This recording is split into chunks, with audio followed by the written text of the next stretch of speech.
So let's talk about the theme of Ascension, which is a big part of the novel, HELIO TROPEZ. And whether you've read it or not, you can still get a lot out of this episode. But if you want to check out the story, just go to goldenagetimeline.com and you can see it there. In the book, people wake up at different times.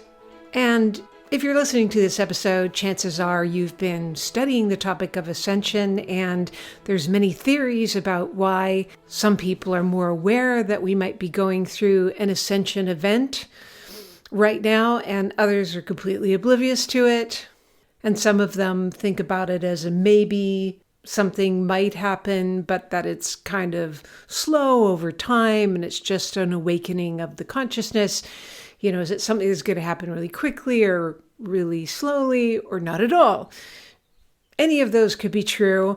Obviously, I'm interested in that topic as the author of that book.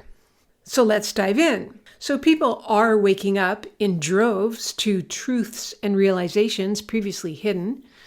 And I think that is part of the ascension process. And maybe you're one of those people. Maybe you woke up a long time ago, or slowly over time you have been, like me.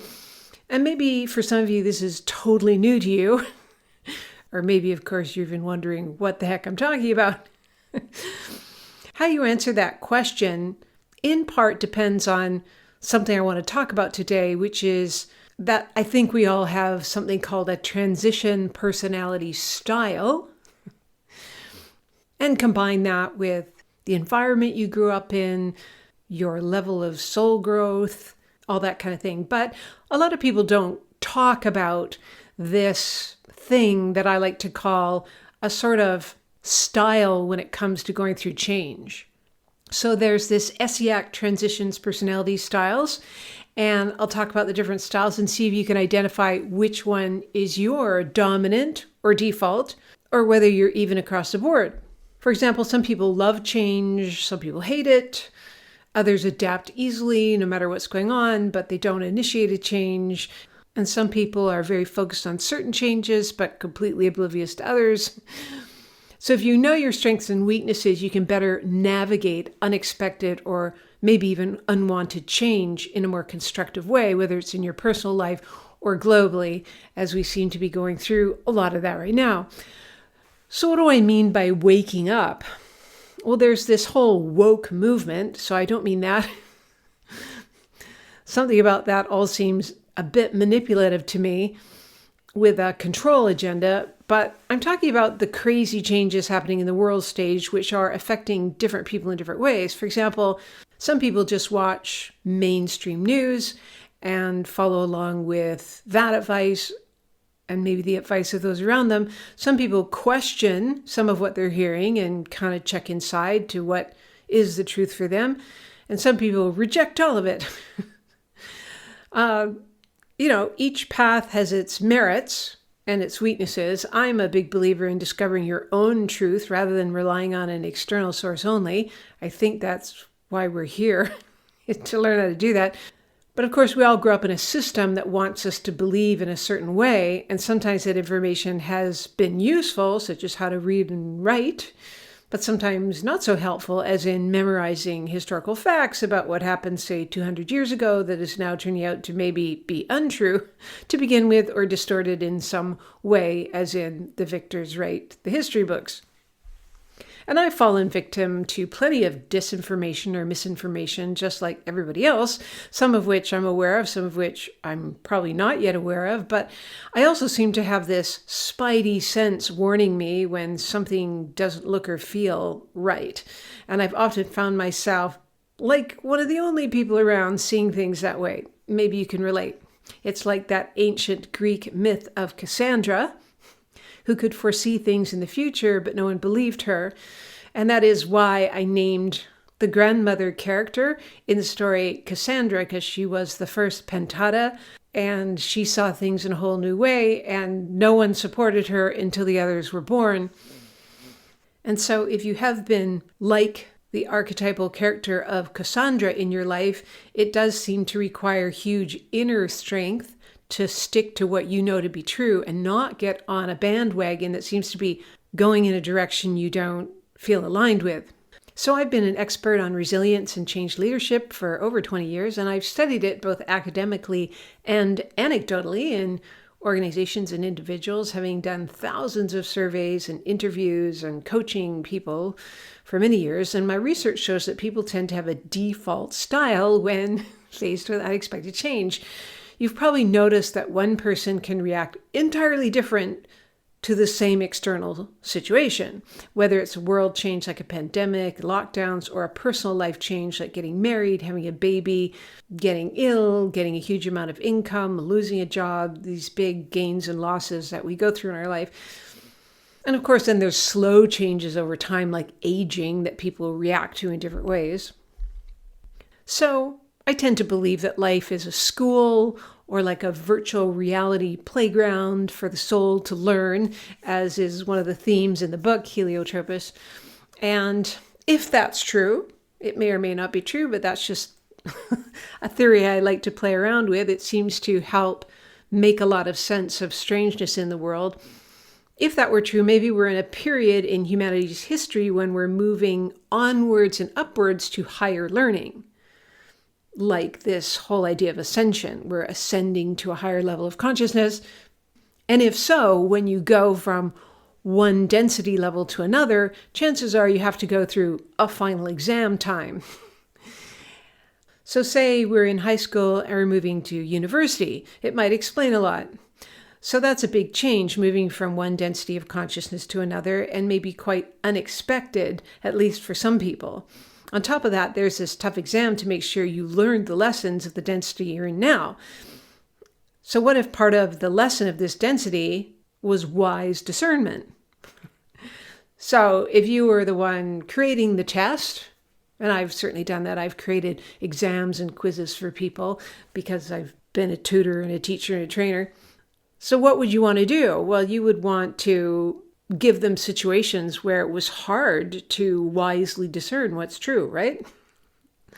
So isn't that what's going on? We're given a wide variety of data, impressions, information, hearsay, and we have to figure it out. Is it true, partially false, totally false? And maybe you'd give people like a whole variety of those different things just to see what they could figure out.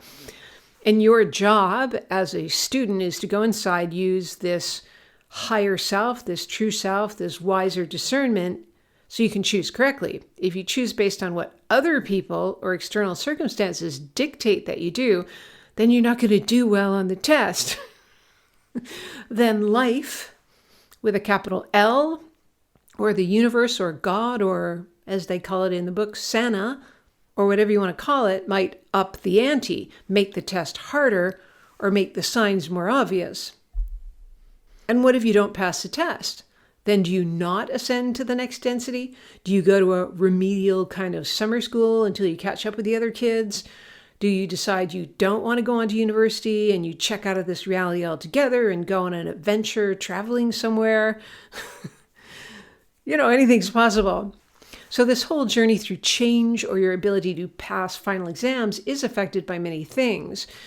Say your lifestyle habits, like what you eat or drink, who you hang out with, your family background, the environment you grew up in, the kind of education you had. And while all that, of course, does play a role, I, of course, would also say it's your personality style and how you think and view the world, which is affected by your level of soul development.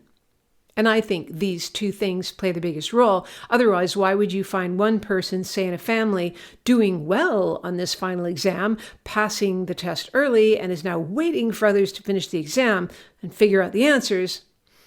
And maybe you're one of those people trying to wake them up, hand them the test answers under the table, but it doesn't really work. That's cheating. They have to figure it out for themselves, right?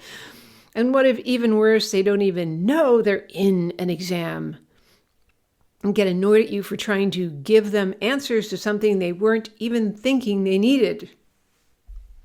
So that's a position that some people who are more awake, more through the test, are facing. And so here's maybe one way to frame the situation that might be helpful. One is that you've done more soul development. That doesn't make you better. It's just that maybe you've been around a while. Maybe you're one of those students who had to repeat your final year of school like 5 times already. And you've done this test so many times, you know it by heart, but it's new to them. Neither of you is better or worse. It's just a circumstantial difference. Or it's like you came from overseas where all these exams were covered in younger grades, so now it's a piece of cake. Like if you're a starseed who's here as a teaching assistant from another galaxy or planet, and maybe all you need to do is teach by example, by being who you are, by holding a certain frequency. Like your mindset alone is changing the quantum, it's evolving the collective of humanity. You're like a programmed imaginal cell in a caterpillar helping turn the whole thing into the butterfly. So let's look at it also from a personality style perspective, or what Carl Jung, the well-known psychoanalyst from the last century, referred to as an archetype. This is like a character or role we play in life that comes loaded with core beliefs, ways of looking at life, tendencies to act a certain way. So while most people have an initial negative reaction to unexpected or unwanted change, what happens next is often indicative of a person's orientation to life, or what I call their ESIAC transitions personality style, or transition archetype. And part of the final exam, I believe, is to master all the four main styles of negotiating through transition, which increases your resilience and innovation when it comes to problem solving and inner truth telling and wise discernment. This is going to fare you well in the next higher density level. That way you don't end up an unwitting victim to external circumstances. You're not a ship lost at sea without a rudder. You have this inner rudder, this inner ability to steer yourself through rough weather. And what can keep you stuck in a lower density is where you get too comfortable in only one style and use it all the time, even when the situation doesn't warrant it. Those who switch styles, or more specifically, these archetypal, almost like computer applications that have all these features, those are the people that tend to survive and thrive. They tend to be the most innovative and resilient in my research, and the ones who come out on top, who turned a tough challenge into an advantage, and are therefore more prepared for the higher densities. Now, if you look back on your life to date, you could liken life changes to being on a roller coaster, right? External changes come at us all the time, whether we like them or not. And there's a scene in the book where Haddon gives his daughter Tia a memory of them going on a roller coaster, which breaks her out of a lower density frequency into a higher density frequency when she learned to let go of the handlebars and enjoy the ride. And because these external changes will keep coming at us all the time, whether we like them or not, in big ways and small ways for the rest of our lives, it helps to have a way of being on that roller coaster that's enjoyable, that's working, so that you can master change and not just grip on in a nauseous way, just hoping all the turmoil will end soon. Because people who are like that, who can't master change, who can't find a way of flowing with change, turning it into an adventure, tend to suffer the most and tend to stay stuck in the lower densities. So your transitions personality style is how you internally handle external changes. And people who've had lots of intense change in their lives and made it through the other side successfully tend to rank highly in my research for resilience and innovation. So that's a good way to reframe all those tough things you've faced in your life, because without them, you wouldn't be you. You wouldn't be as resilient, wise, strong, compassionate towards others dealing with the same thing. In other words, the more crap you've had to deal with, the better you are able to handle it all. Which might be another way of describing an old soul. There was a recent New York Times article that said a person's resilience is dictated by a combination of genetics, personal history, environment, and situational context. They don't mention mindset at all. It's all external elements, and I totally disagree with that, and do find that often things in supposedly legitimate media sources is complete misinformation. I think it's 95% based on how we choose to interpret those external circumstances. For example, a client of mine worked with children and teens from kind of troubled homes, troubled environments, and did this for over 30 years. And she was constantly mystified by how two children could come from the same troubled home, like siblings, and one would grow up to be a criminal, and the other one would completely use that experience to compassionately help others lead a more productive life. And she came to believe it was, in many cases, how the person, as a child, chose to interpret their experience. And being of the woo-woo world at the same time, she referred to those children as old souls, or at least ready to wisen up. And we all have the choice with every challenging experience we face to feel like a victim to it and to just keep attracting more of the same, or to become responsible for what happened, able to respond at this soul level, or to learn from it and help others do the same. And of course, hundreds of other choices between those two. Your past doesn't dictate your future at all. The most resilient people I studied came from some of the toughest backgrounds, but they had a habit of choosing to learn and grow from the tough situations. So their resilience had not hardly anything to do with genetics, personal history, environment, or situational context than it was the personal perspective they chose to take. So that's why I like to explore this thing called the ESIAC Transitions Personality Style, to see what is like a default perspective you take and how easily you can shift it given the situation. So see if you can identify which is the one you use the most, which is your default. So ESIAC stands for the 5 types, which are explorer, stabilizer, initiator, adapter, and creator. And in the show notes, you'll see a link to get a copy of the quiz, and you can download it as a PDF and try it for yourself or use it with groups. So you can just go to goldenagetimeline.com/free, and you'll see it there. So the first one is explorer. They tend to like change. They seek variety. And when change happens, even if it's unexpected or unwanted, there's a part of them that gets a bit excited because it's different. They like to challenge themselves to see how to innovatively handle it. Often you see these people in creative roles where they are having to think outside the box. The downside, if not balanced by the other styles, is they tend to be a person who changes too much. They might be unstable. They wander from one thing to another, always exploring the next new shiny object. They don't tend to have sticking power. And maybe you're familiar with the Diffusion of Innovations system created by Everett Rogers for studying how people adapt to changes. In particular, it's often talked about in marketing strategy, as in how consumers adapt to new technology, but it's totally useful when looking at how any population or group goes through a change. The Diffusion of Innovations graph is a bell curve where the first 2.5% are called innovators. The second wave is approximately 13.5% of a group and is called an early adopter. The third is getting up to the top of the bell curve and is 34% of the group, and it's called the early majority. Then going down the bell curve is another 34%, called the late majority. Then the last group at the end of the bell curve is 16%, and they are called laggards. And you can see a similar pattern in any population when it comes to adopting a new idea, going from an old system or structure to a new one. And we can see that with the whole pandemic situation, to getting a smartphone, to switching fashion trends, to the switching of roles in society, to whole cultural trends. So there is some crossover with my system and that system, in that explorers would be at the beginning of the bell curve, as in an innovator or early adopter. They were probably the first ones to buy an iPod when no one else had heard of it. They're very open-minded to new ideas and are the first ones to adopt it and share their findings. In today's era of questioning the narrative, they might be labeled the conspiracy theorists or the crazy tinfoil hat-wearing people who open their minds wide to seeing new things in new ways.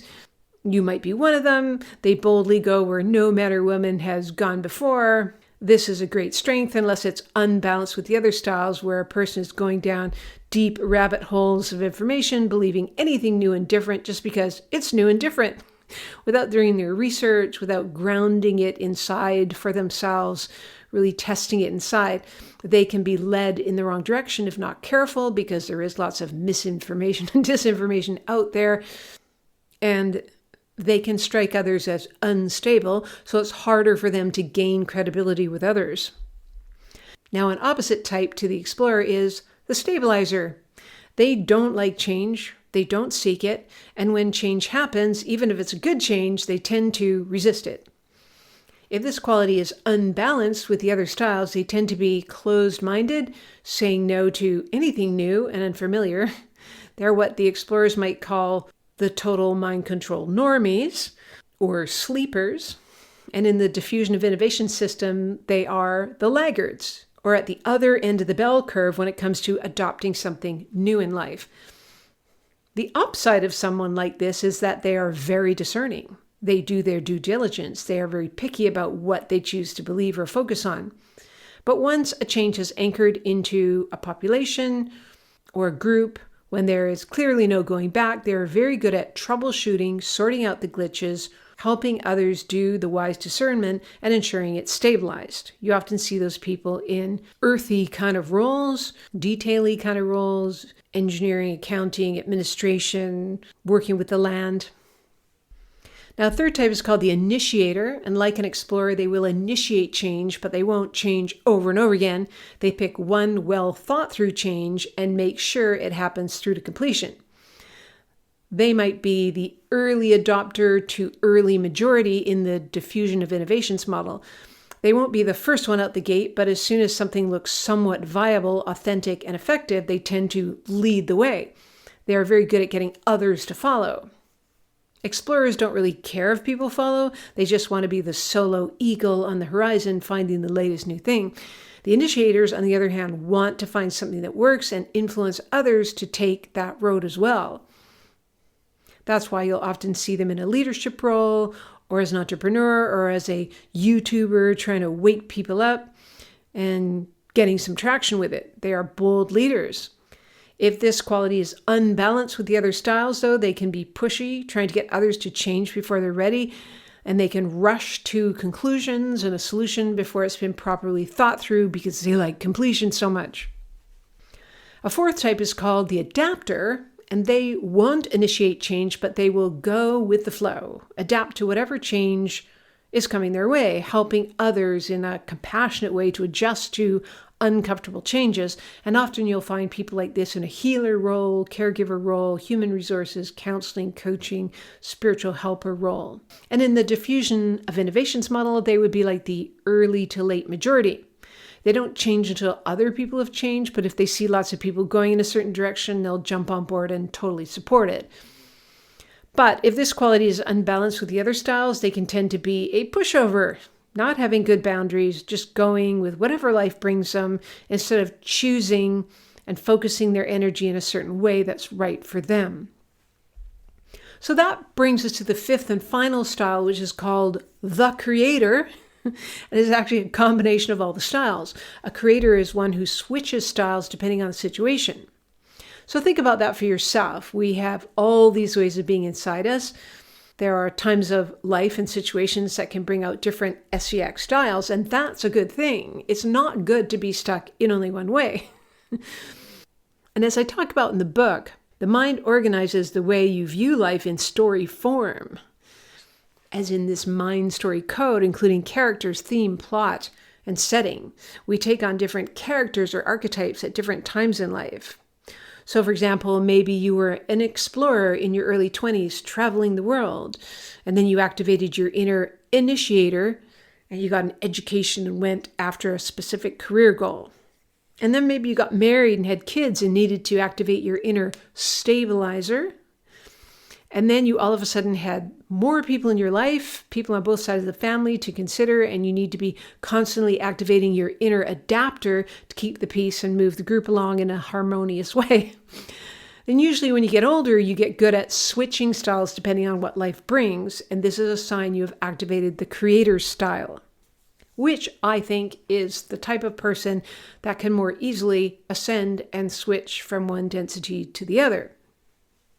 If you default to one particular style in all situations, not a wise move. And I'm sure you've met people like that. They just keep being an explorer all their life. They never settle down. They never get focused. They never want to slow down. Similarly, you might find someone who just always needs stability and will sacrifice growth and fulfillment just to feel safe in their familiar world. Or the initiator who spends their entire life just chasing one ambitious goal and sacrificing other aspects of life to do so. Or then there's the adapter who just does what everyone else wants them to do and feels this sense of resentment maybe at a deeper level.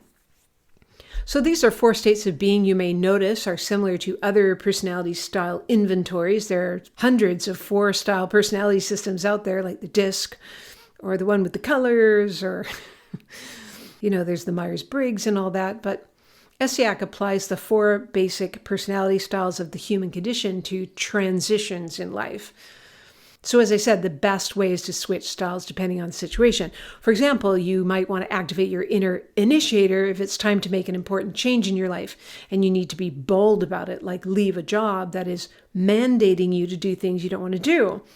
Or activate the inner adapter when you're in the chaos phase of change and you just need to be compassionate with yourself and others. Take some downtime, get out in nature, do some self-healing, being patient with others, even if they are lagging behind. And maybe you activate the inner explorer when everything you've tried to make things work in your life falls apart or fails, and you need to think outside the box. You need to look at things in a new way. You need to find a way to make a living and keep your family together and be true to your values, so you come up with an amazing new business idea that meets all your criteria. That's the explorer part of your personality. And then you might need to activate your inner stabilizer when you need to stop changing for a while and just stabilize, pick a direction, and just grow roots, settle down, rest, and celebrate your successes.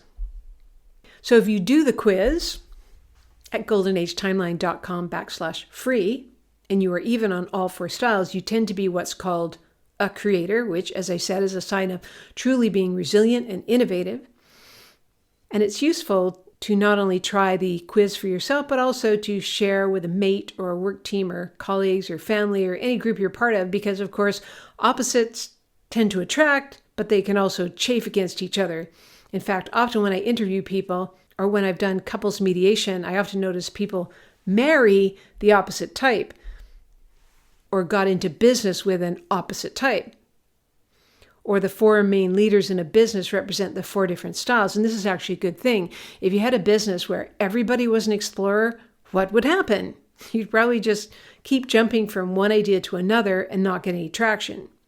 Yet if everyone was a stabilizer, nothing new would ever happen. And the problem is that explorers and stabilizers have trouble seeing each other's point of view. And again, if everyone was an initiator, there'd be this constant competition for who's boss.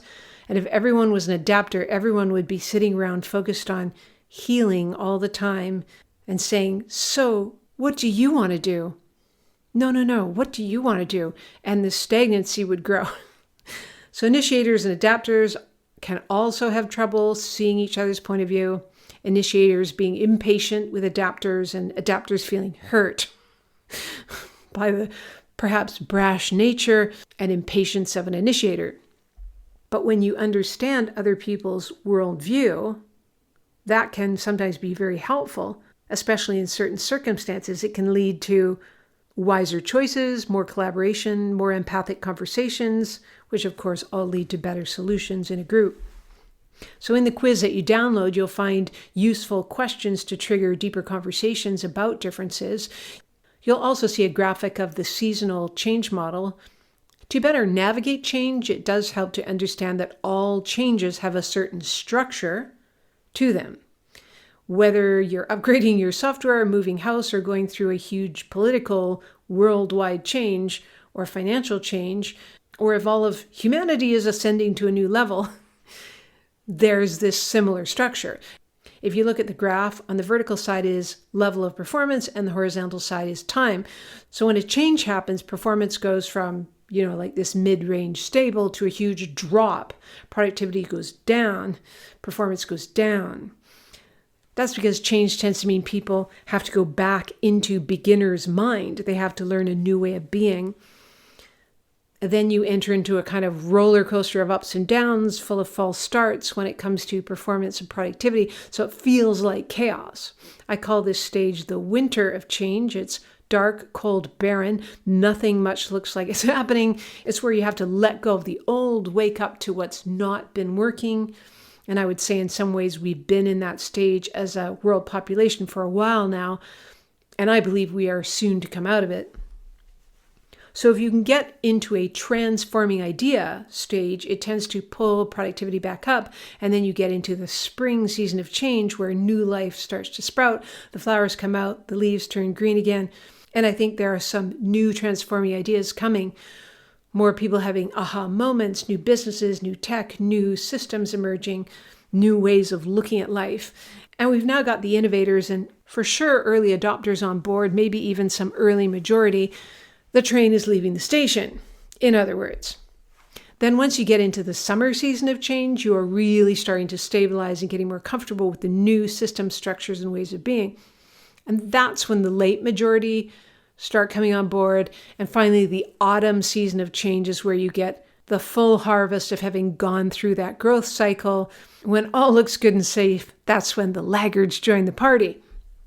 So you see on the graph that different personality styles are better at different stages of the change process. Initiators are good at initiating change or taking bold action when change hits, getting people quickly towards the ultimate vision, the harvest or autumn stage of change.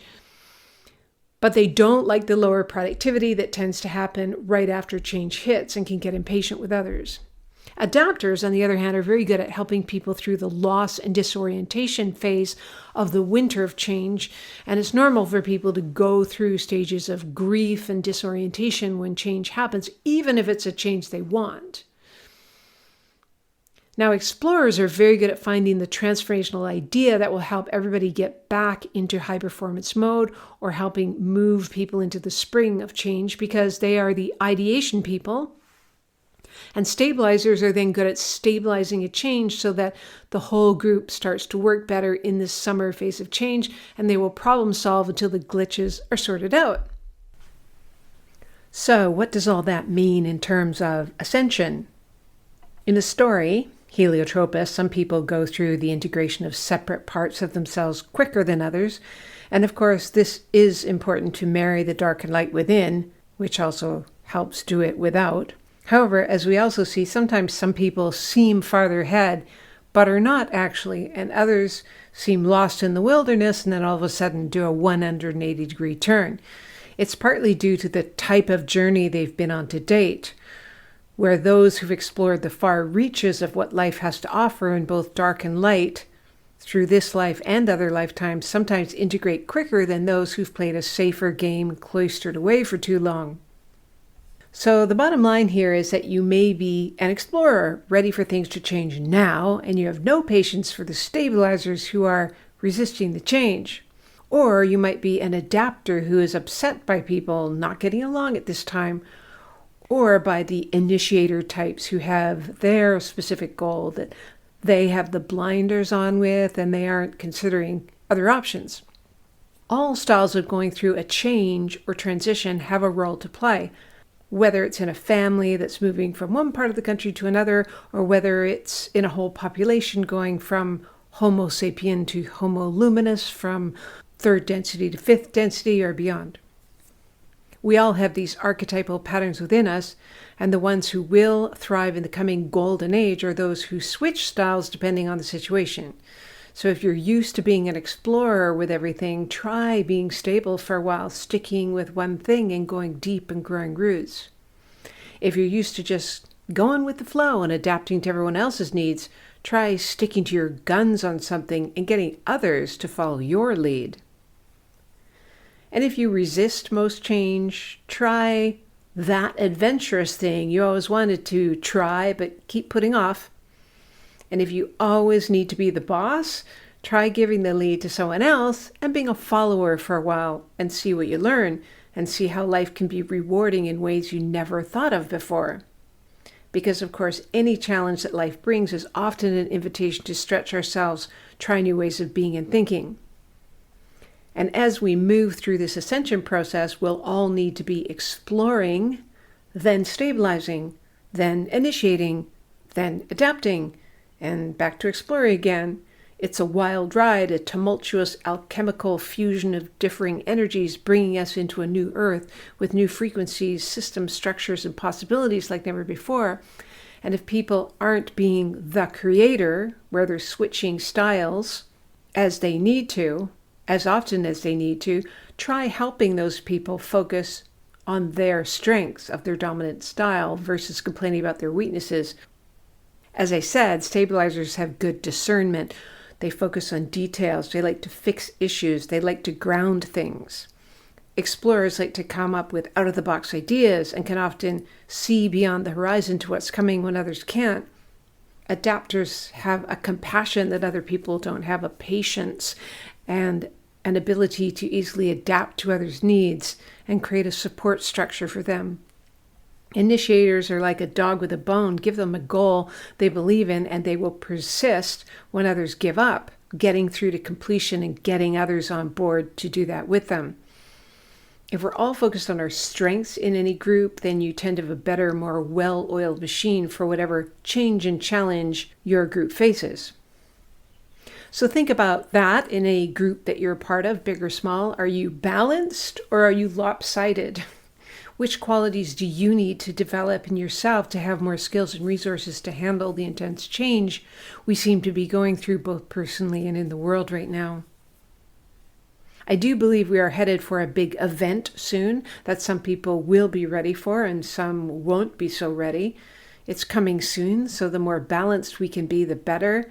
We can handle it within ourselves, and then the more we can help others who aren't quite ready yet. But I suspect if you're listening to this, chances are you're one of the readier ones. I know it's easy to get impatient with others who aren't awakening to what's really going on, but people will go at their own pace as needed. We are supported, I believe, by a higher power that's looking out over us, and I do believe at the soul level, we know what's happening, and we will find our own way through this transition based on our style, where we are at this time in life, and in a way that's best for us. Holding the big picture on this, keeping your eye on the prize of this new golden age for humanity will make the whole transition process so much smoother. So as I said, you'll see in the show notes a link for the ESIAC Transitions Personality Style Quiz, or just go to goldenagetimeline.com/free. So that's it for today. I hope it was useful. Do like, share, and subscribe if you haven't already done so.